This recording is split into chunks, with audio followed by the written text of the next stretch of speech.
Շնորհակալություն Տիկին Հարությունյանին ներկայացման շատ հետաքրքիր ներկայացման համար։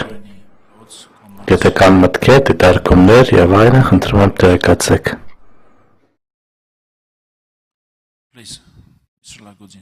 Պարոն Լագուտինսկի, խնդրեմ։ Շատ շնորհակալ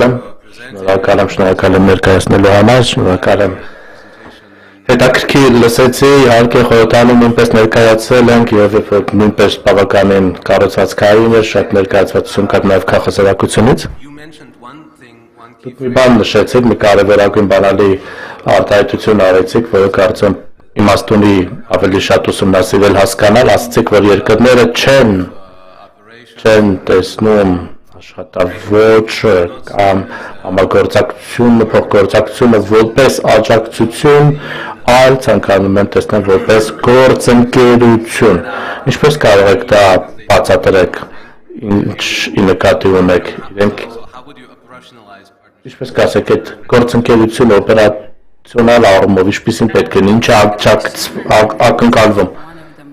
Շնորհակալ եմ հարցի համար, իհարկե կարծում եմ, որ սա շատ կարևորագույն կողմերից մեկն է, որը հավելյալ զարգացման անհրաժեշտություն ունի, եթե մենք դիտարկում ենք ինդեքսի վրա հիմնվելով ուսումնասիրությունները, նաև քաղաքասարակության տեսակետը, ես իհարկե համեմատություն կարող եմ անել Վրաստանի, Ուկրաինայի, Մոլդովայի այդպես երկրների հետ, որտեղ տարբեր համաձայնություններ եւ ամրության հետ նաև հաստատվել են, որպեսզի կարողանան ստեղծվել համագործակցության եւ գործընկերության տարբեր ֆորմատներ քաղաքասարակության եւ անկախ փորձագետների հետ եւ պայմանագրի շրջանակներով եւ համաձայնագրի շրջանակներում կարող է լինել տարբեր կառույցներ քաղաքասարակության հետ աշխատելու համար եւ խոսքը գնում է այլ ոլորտների մասին, իհարկե հիմա ես խոսում եմ այս երկրների մասին, առևտրի ոլորտի սեկտորի մասին, ժողովրդավարության մասին, մարդու իրավունքների եւ օրենքի գերակայության մասին, բայց որ մենք դիտարկում ենք օրինակ էներգետիկ սեկտորը, կապը եւ այլն, այս ինստիտուցիոնալացված աշխատանքի ոճը քաղաքասարակության հետ առկա չէ, փխրուն է, կախված է հանգամանքներից եւ ընդհանուր առմամբ կախված է նաև տեղի մարմիններից, իշխանություններից, փոխանակ պահանջներ լինեն ըստ սեկտորային պլանների կամ գործողությունների, որոնք Եվրամիությունը ունի կառավարության հետ,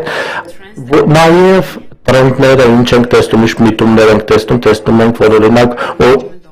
տնտեսության սեկտորում քաղաքասարակության հետ գրեթե չկա աշխատանքներ գրավվածություն, հատկապես ես հիմա խոսում եմ հայկական միտումների մասին, որովհետև ինչպես նշեցի Ուկրաինայում եւ Մոլդովայում իրավիճակը մի քիչ այլ է, իրապես կգնահատենք ավելի կառուցվածքային մասնակցություն քաղաքասարակության բոլոր մակարդակներում։ Սա կարող է նշանակել, որ քաղաքասարակությունը պետք է լինի զարգացման մաս, կազմի փորձառության մաս, որոշումներ կայացնելու վրա ազդելու մաս, մշտադիտարկման եւ գնահատման մաս։ Այլ դիտարկումներ։ Խնդրեմ, պարոն Շենք։ Շատ շնորհակալ եմ այս հետաքրքիր եւ կառուցվածքային ներկայացման համար։ Շնորհակալություն, դուք նշեցիք բարեփոխումներ, իհարկե, դուք իհարկե փոխեցիք բարեփոխումներ վարչական առումով։ Ես Գերմանիայի այն մասից եմ, արևելքից եմ, որը Եվրոպայի միությանը միացել է 90 թվականին։ Գործընկերներից շատերը նաև միացել են Եվրոպայի միությանը ավելի ուշ։ Մեր վարչակարգը շատ տարբեր փորձի է տիրապետում։ Հետևաբար հարց, արդյոք փորձ այստեղ գիտենք, արդյոք ենթադրենք թվինինգ ծրագրերի մասին, որտեղ մենք մեր փորձով կիսվում ենք փորձ, որը վերաբերում է նոր ստանդարտների հաստատմանը, կերպափոխմանը, ինչպես կարելի է մեզանից սովորել, լավագույն ձևը մեզանից սովորելի այն է, որ տեսնեք, թե մենք ինչ սխալներ ենք գործել եւ խուսափեք այդ սխալներից, միգուցե դուք կարող եք մեզ ներկայացնել փորձը, որը կարող է լինել մի հիմք ավելին անելու ապագայում։ Կրկին շնորհակալություն, սա հրաշալի բան եք ասում, ավելի շատ զարգանալու միտված եւ հետեւաբար ես կհիշեմ իմ սեփական փորձը նույնպես, նաև այլ երկրների փորձերից էլ կխոսեմ, թվինինգ ծրագրերը բոլոր երկրների համար հասանելի են, բայց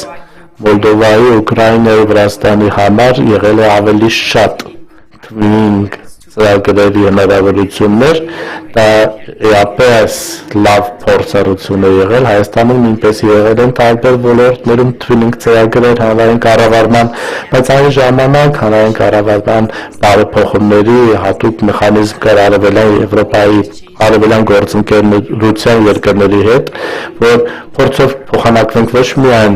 Եվրոմիության, այլ նաև միմյանց միջև հրաշալի հարթակեր, որպեսզի միմյանց աջակցենք, ինչպես նշեցիք, սեփական սխալներից սովորելու համար, կիսվելու փորձով եւ հետեւաբար այդպիսի նախաձեռնությունները, եթե խթանվեն կրկին ու կրկին ԵՄ կողմից, դա հրաշալի աջակցություն կլինի տեղական ինքնակառավարման քաղաքասարակության անկախ փորձագետների համար, որպեսզի սովորեն եվրոպական կողմից, կիսվեն համապատասխան փորձով տարբեր տարածաշրջանների եւ մարզերի միջև։ Շնորհակալ եմ։ Այլ մտքեր, դիտարկումներ։ Եթե ոչ, ապա անցնենք առաջ հաջորդ խոսքի համար, պարոն Շենք, խնդրում եմ արդեն դուք որպես համանախագահող խոսքը փոխանցեք հաջորդ խոսնակին։ Հաջորդ կետը օրակարգի վերաբերում է հետևյալին, նախ եւ առաջ շնորհակալություն եմ հայտնում փորձագետներին ներկա լինելու համար, ձեր հասանելիության համար, թե Երևանից, թե վիդեո կապով, տեսակապով, Արևելյան գործընկերության անվտանգային համատեքստը էապես ազդեցություն է կրել նոր իրավիճակից, Ռուսաստանի ագրեսիան Ուկրաինայի դեմ, որը փոփոխել է տարածաշրջանային կարգը եւ ստեղծել է անպատասխանաբար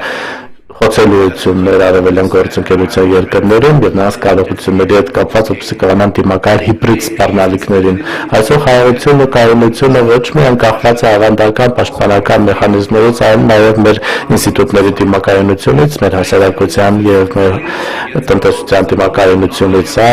իհարկե շատ կարեւոր է ոչ գծային ձևը, որը պետք է առաջնահերթություն լինի Եվրոպայի միության համար եւ արևելյան գործընկերության երկրների համար։ Այսօր մեր քննարկումը կենտրոնանա նրա վրա, թե ինչպես կարող է արևելյան գործընկերությունը զարգանալ եւ համապատասխանել այս նոր իրականությանը,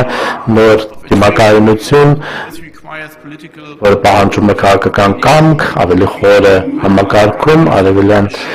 Եվրոպայի միության եւ գործընկեր երկրների միջև փորձի փոխանակում, համապարփակ մոտեցում, հանուն անվտանգության, կառավարման եւ սոցիալական դիմակայունության։ Հիմա ես թույլ տվեք հրավիրեմ պարոն Խաչատուրյանին,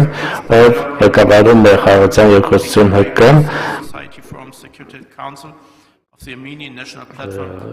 եւ հայկական ազգային հարթակից ընդունում եմ պարոն Խաչատուրյան, խոսքը ձեզ եմ փոխանցում։